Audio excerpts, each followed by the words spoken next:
I think learning how to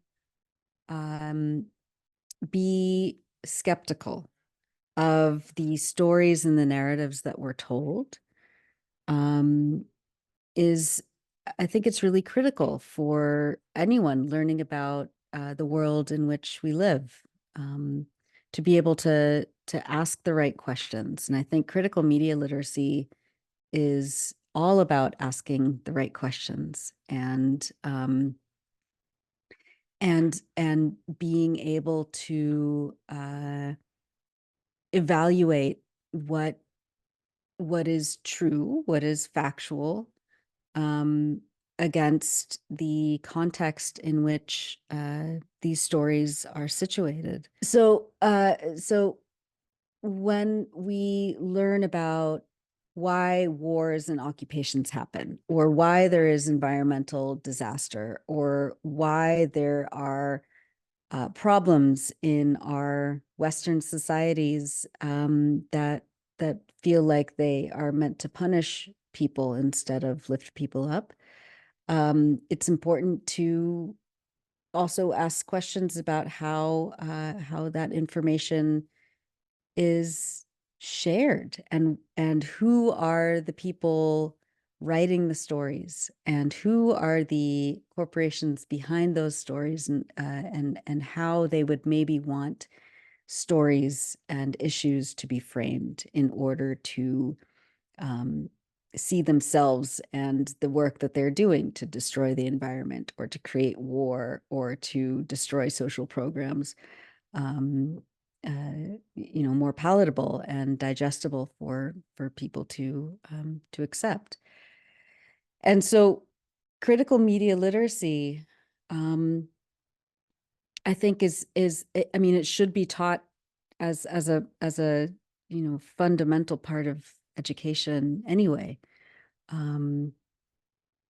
because it is all about learning how to ask questions, learning about why it's important to be skeptical, connecting the dots, as we say in journalism, following the money, figuring out who benefits from certain policy decisions, and who is left on the sidelines. And I think a large reason why we are not taught critical media literacy at very young ages is to, like what Chomsky talks about, manufacturing consent for the system that we live in, manufacturing consent for the lack of robust, educational systems, manufacturing consent for endless wars and occupation while we don't have healthcare in this country, or childcare, or elder care in this country. If we just accept and digest this narrative that that the U.S. structure of power says is the one that we should accept, without any sort of pushback or challenge by the media class, then we're left in a very vulnerable position, and we just keep accepting the crumbs that the system feeds us. And so, yeah, for me, like, learning how to discern between state, corporate propaganda that benefits the police state, or the corporate state, or this government that is put in place ostensibly to represent us, but is actually really representing corporations. It's it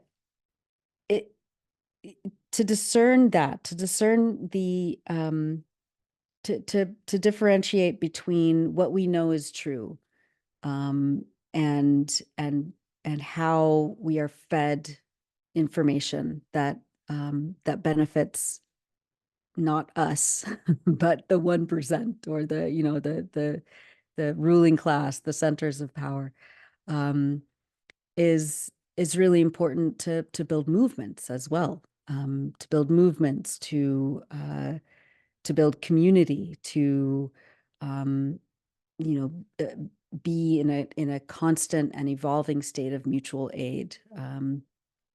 I think that's incredibly, it's crucial, especially now when media is consolidated, when, you know, military Pentagon officials are talking heads on, you know, corporate media channels, you know, ostensibly as like, you know, neutral pundits, but they are absolutely biased towards the military state. When we have, you know, weapons contractors and manufacturers of you know, warplanes that go and bomb children in Gaza, talking about how, you know, the U.S.-Israeli relationship is so special and it can't be severed at any cost. Why are they saying that? And why is the media class, you know, why is the corporate media continuing to give these warmongers a platform? All of this are the questions that aren't asked. And I think with media literacy education, hopefully the next generation can start to dismantle these systems that uphold the worst of humanity.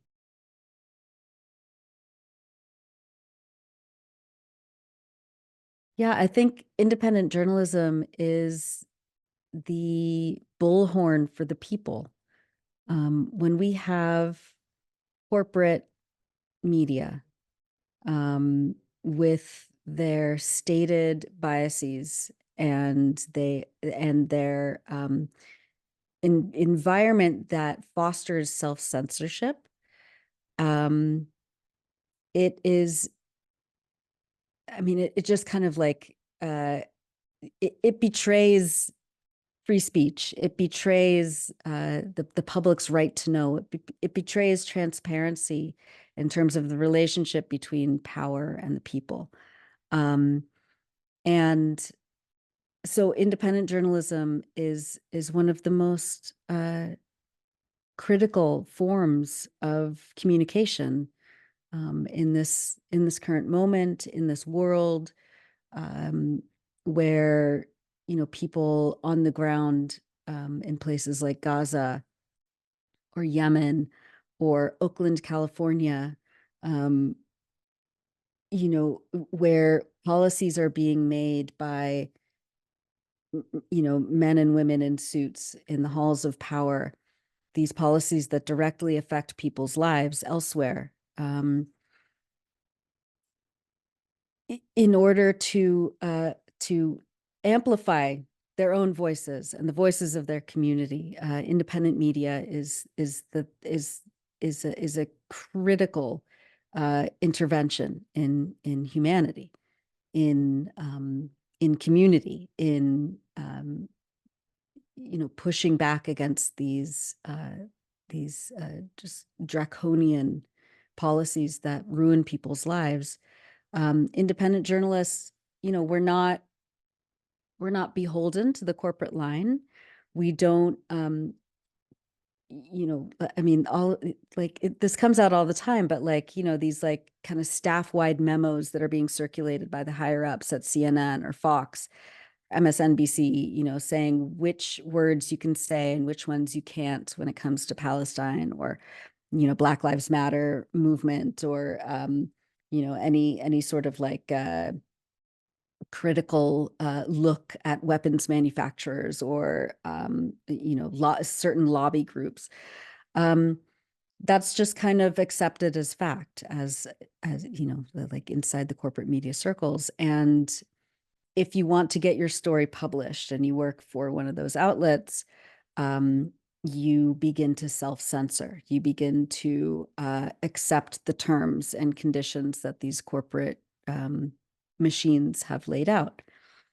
With independent media, good independent media, uh, we are not beholden to anybody but the communities on which we report. And I think that's one of the most kind of sacred relationships that you can form as a journalist with your audience. And it's built on trust, and it's built on loyalty, and it's built on real love for community and for a sense of justice and humanity.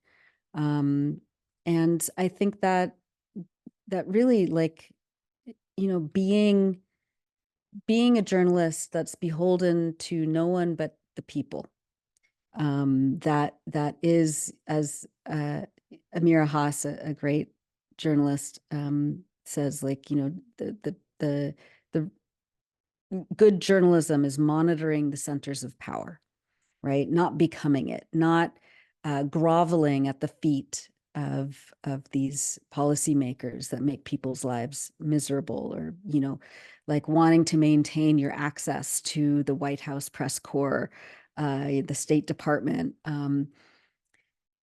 Instead, we have to be those monitors. We have to be the challengers. We have to be the ones who ask questions, because it's one of the most important and most simple things you can do is ask questions, and then interpret the answers based on fact and context. And yeah, being an independent journalist, I think, is a real honor, and it's a dignified profession. And I'm really proud to be a part of this growing community of fight back journalists.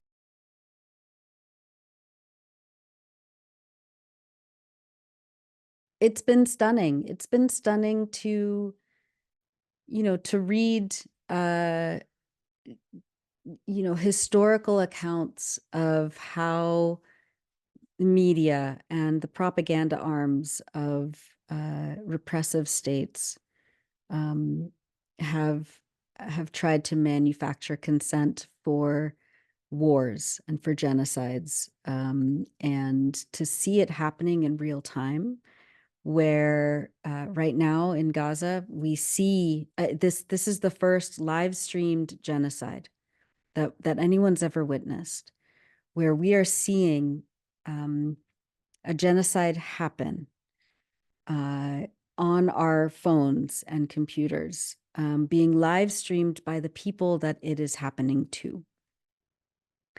And as much as the corporate media, including the New York Times and the Washington Post, try to craft these narratives that let Israel off the hook, or try to platform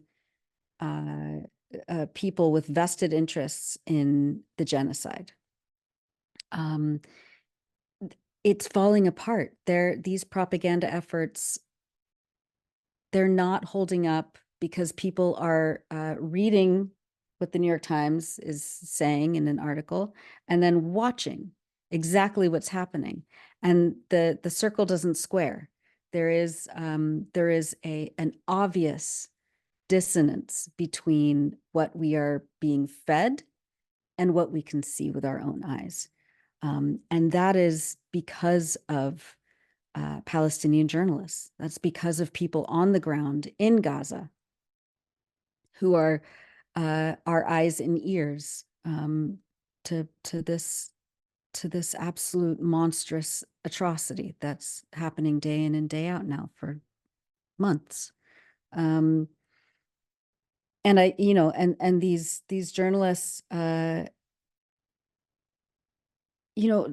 of them just picked up a camera and picked up a notebook and started recording exactly what was happening to them and their family and their neighbors. And they've become the most incredible journalists, who are broadcasting this all over the world, who are helping to grow these solidarity movements all over the planet, who are becoming so precious to millions and millions and millions of people just by being themselves and talking about their own truths and refuting these lies, this garbage, this mendacious malpractice of journalism that the New York Times and CNN and MSNBC engage in, just by reporting themselves, just by talking about what's actually happening and accompanying that with film or photographs. And so it's incredibly important. Independent journalism right now, when we talk about Palestine, nowhere, I think, in the world is more stark than the reality that Palestinians are being faced with and trying to survive through, while at the same time being constantly gaslit for the last century about who they are, about why they're fighting, and about the colonial project of Israel itself. And I really feel like that narrative is, Israel's narrative. It's justification for settler colonialism, justification for apartheid, and justification for an endless military occupation and a 17-year siege on the Gaza Strip, and now justification for this slaughter on Gaza, is not standing up the way that it might have 5-10 years ago. Now that people have these broadcast studios in their pocket, it's changed the dynamic and it's changed the world forever. And we can't, I can't stress enough how absolutely precise and beautiful and gut-wrenching these reports that Palestinian journalists in Gaza have been producing have been. And for us at the Electronic Intifada, I mean, we are constantly publishing these stories from writers in Gaza. We're the only English language publication that's doing so on this kind of scale, where Palestinians trust us because we've been doing this for more than 20 years. That they trust us because we're independent, because our editing is rigorous and principled, and because we've developed relationships with people all over Palestine and all over the world who trust our reporting. And so it's been an honor to be able to publish these incredible writers. And yeah, and it just shows how, people always say, like, independent journalism is a voice for the voiceless or something like that. It's well-meaning, but I don't like that. I don't like that phrase, because people have voices. There aren't voiceless people. People have the voices. It's just a matter of who is going to platform them, who's going to amplify those voices. And at the Electronic Intifada, that's what we do. That's our mandate, is to amplify the voices.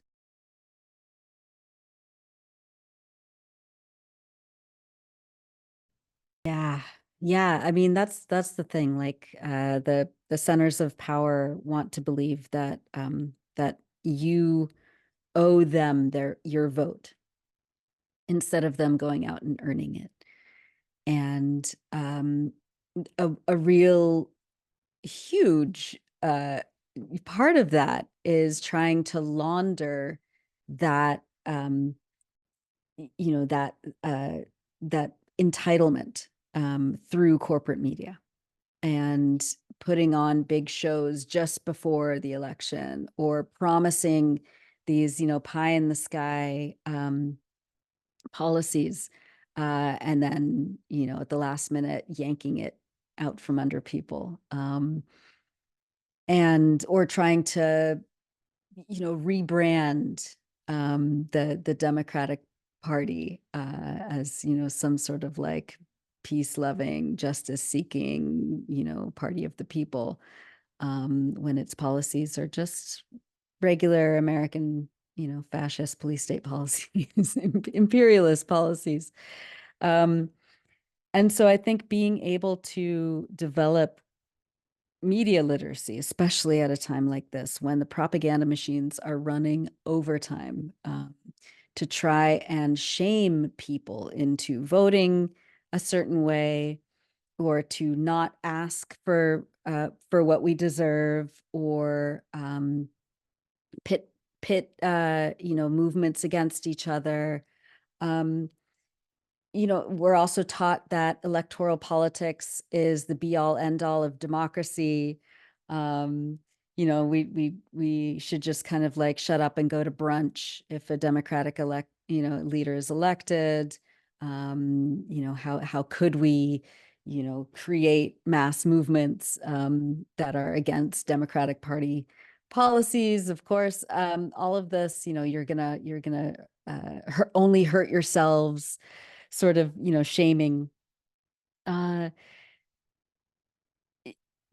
Being able to be critical of that media propaganda campaign, and in turn, kind of like widening your scope, and looking at the broader context of why the Democratic Party, for example, is shifting to the right, what it has to do with late stage capitalism, what it has to do with um, the climate crisis, and unending wars and occupations, and why we have 800 military bases around the world, and why we are co-authoring a genocide in Gaza.